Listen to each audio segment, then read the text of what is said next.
Hello, मैं SN Rawal दोस्तों आपके बीच फिर वापस एक हिंदी व्याकरण क्लास के साथ उपस्थित हुआ हूँ दोस्तों। और दोस्तों, जैसे कि आपको मालूम है, हमारी क्लास चल रही है व्याकरण की और समास हमारा टॉपिक चल रहा था। अब यही भाव समास हम पढ़ रहे थे और दोस्तों मैं कोशिश कर रहा हूँ कि बिल्कुल आप समास विग्रह करना और समास को पहचानना सीखना है।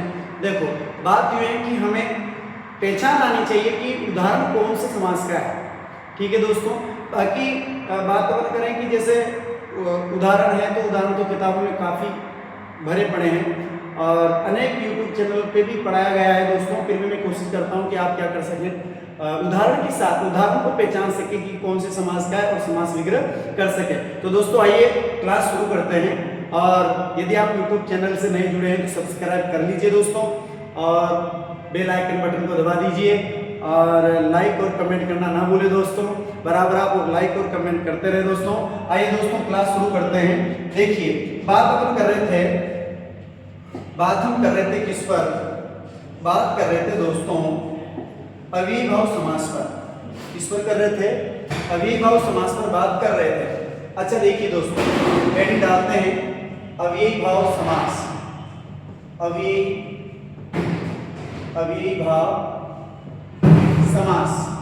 परिभाषा की यदि बात करें तो परिभाषा हमने कल देख ली थी अव्ययीभाव समास की कि पहला पद क्या होता है? अव्यय होता है। पहला पद क्या होता है भाई? अव्यय होता है। ठीक है।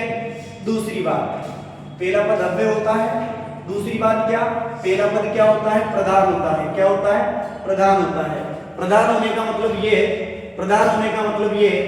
कि उस पद के बिना हम समास विग्रह नहीं कर सकते। प्रधान होने का मतलब ये है कि उस पद के बिना हम क्या नहीं कर सकते? समास विग्रह नहीं कर सकते। ठीक है दोस्तों, बात अपन करते हैं। इसके बाद तीसरी बात यह है कि समस्त पद जो होता है वो अव्यय के भाव से, किसके भाव से? अव्यय के भाव से युक्त होता है। ठीक है, इन पर हमने चर्चा कर ली थी। फिर एक चीज और देखी कि समस्त उपसर्ग क्या होते हैं? अव्यय होते हैं। क्या होते हैं? अव्यय होते हैं। और इसी आधार पर हमने ये देखा था कि उपसर्ग से युक्त जो पद होता है वो भी अव्ययीभाव समास में ही आता है। कैसे आता है? देखिए, उदाहरण पर बात करते हैं और स्पष्ट करते हैं। देखिए दोस्तों, जैसे मैंने लिखा आपात मस्तक। क्या लिख दिया? आपाद मस्तक लिख दिया। शब्द लिखा आपाद मस्तक। अब देखो दोस्तों, स्टूडेंट के सामने समस्या ये रहती है कि वो कैसे पहचाने कि समास कौन सा है। ठीक है दोस्तों, यही समस्या रहती है। और पहचान आने के बाद समास का सामासिक जो पद होता है उसका विग्रह कैसे करें, ये समस्या रहती है। ठीक है दोस्तों, तो देखो बात अपन करते हैं। देखिए, बात अपन करें पहचानना कैसे है। मैंने आपसे कहा कि समस्त उपसर्ग क्या होते हैं? अव्यय होते हैं। देखिए, एक बात तो ये क्लियर हो गई कि यहाँ पर आ क्या है? उपसर्ग है। क्या है दोस्तों? उपसर्ग है। ठीक है। दूसरी बात ये है कि ये जो आ उपसर्ग है, इस उपसर्ग का अर्थ एक तो होता है से और एक होता है तक। दो अर्थ होते हैं। क्या होते हैं? दो अर्थ होते हैं। किसके? आगे आ उपसर्ग के दो अर्थ होते हैं। और पाद से मतलब होता है पैर से। किससे? पैर से। और मस्तक का अर्थ तो मस्तक हो ही जाएगा। अब दोस्तों देखो, ये जो शब्द है इसका अर्थ अपन प्रकट करते हैं, अर्थ अपन निकालते हैं, ये इसका समास विग्रह हो जाएगा। अब देखिए, बात अपन करते हैं आपाद मस्तक। पाद मतलब देखिए, मैं लिख दूं, यहां देखिए, पाद का अर्थ क्या है? पैर। ठीक है, पैर। पाद से अब तक तो अर्थ लेंगे नहीं, अपन से ही लेंगे यहां पर। तो पाद से लेकर यानी कि पैर से लेकर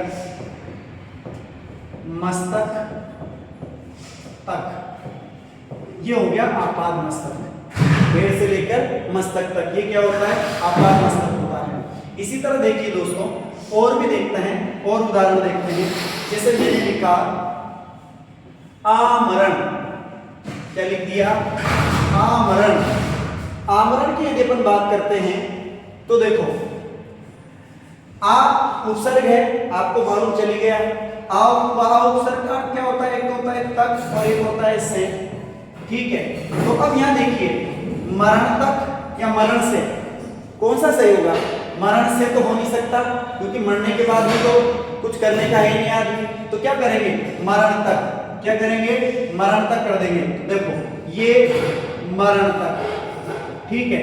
इसी तरह से बात करें कि जैसे मैंने एक शब्द लिखा बेधड़क, बेधड़क, क्या लिख दिया? बेधड़क। अब यहाँ आपको पता होना चाहिए कि बे क्या है? उपसर्ग है। इसी के आधार पर हम पहचान कर लेंगे कि समास कौन सा है?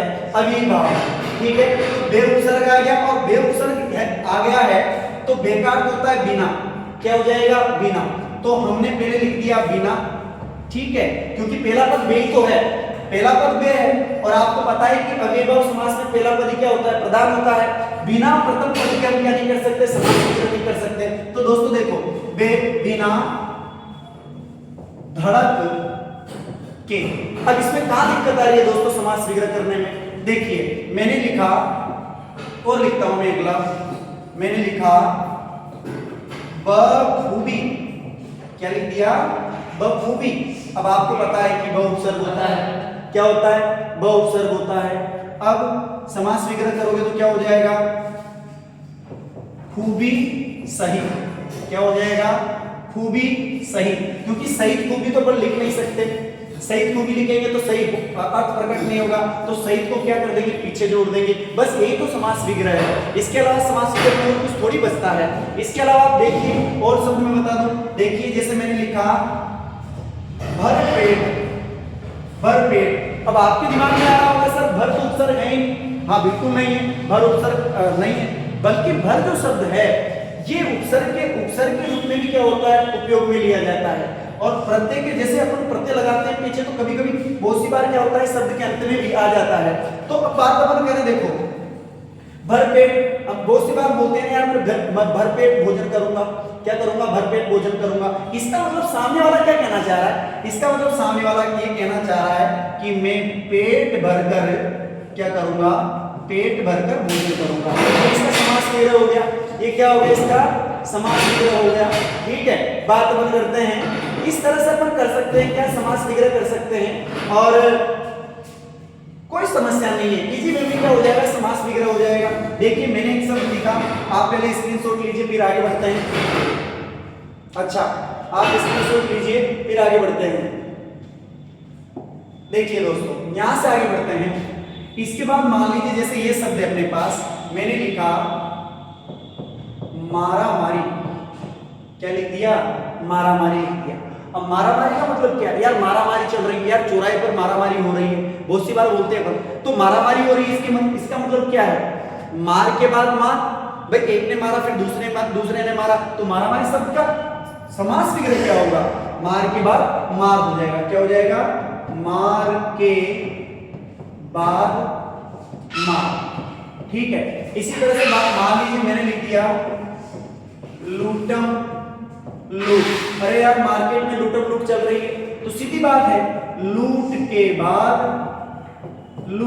बाद लूट। इस तरह से क्या किया जा सकता है दोस्तों?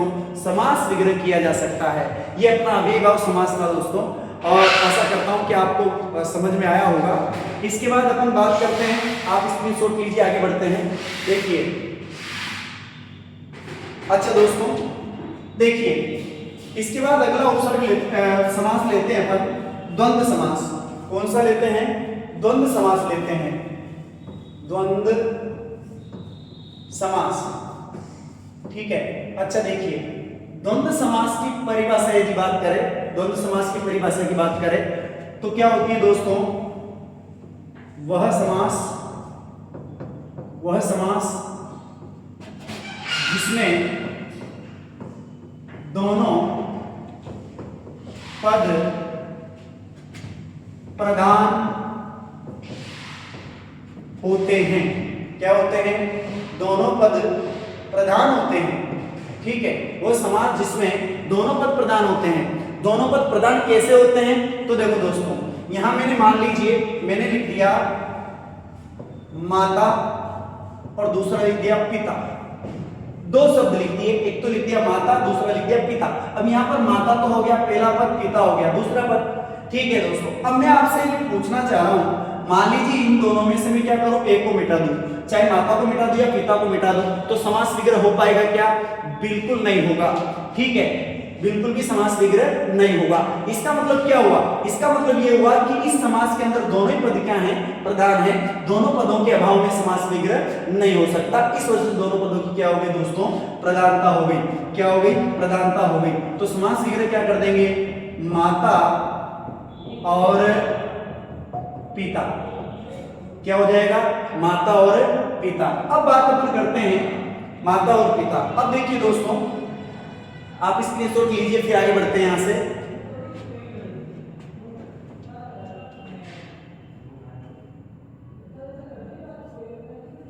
अच्छा दोस्तों देखिए, अब बात करते हैं आगे यहां से। द्वंद्व जो समास है, द्वंद्व जो समास है, इसके होते हैं तीन भेद। कितने भेद होते हैं? तीन भेद होते हैं। पहला देखिए, पहला इतरेतर द्वंद्व। कौन सा होता है दोस्तों? इतरेतर द्वंद्व। दूसरा, दूसरे की बात करें तो होता है दोस्तों समाहार द्वंद्व। कौन सा द्वंद्व? समाहार द्वंद्व होता है। दूसरा समाहार द्वंद्व होता है, ये देखिए। और तीसरा जो होता है ये होता है विकल्प द्वंद्व। कौन सा? विकल्प द्वंद्व होता है। मैं इधर लिख देता हूं, देखिए नंबर 3 को इधर लिख देता हूं। अच्छा देखो दोस्तों, इधर लिख देता हूं मैं, देखिए ये समाहार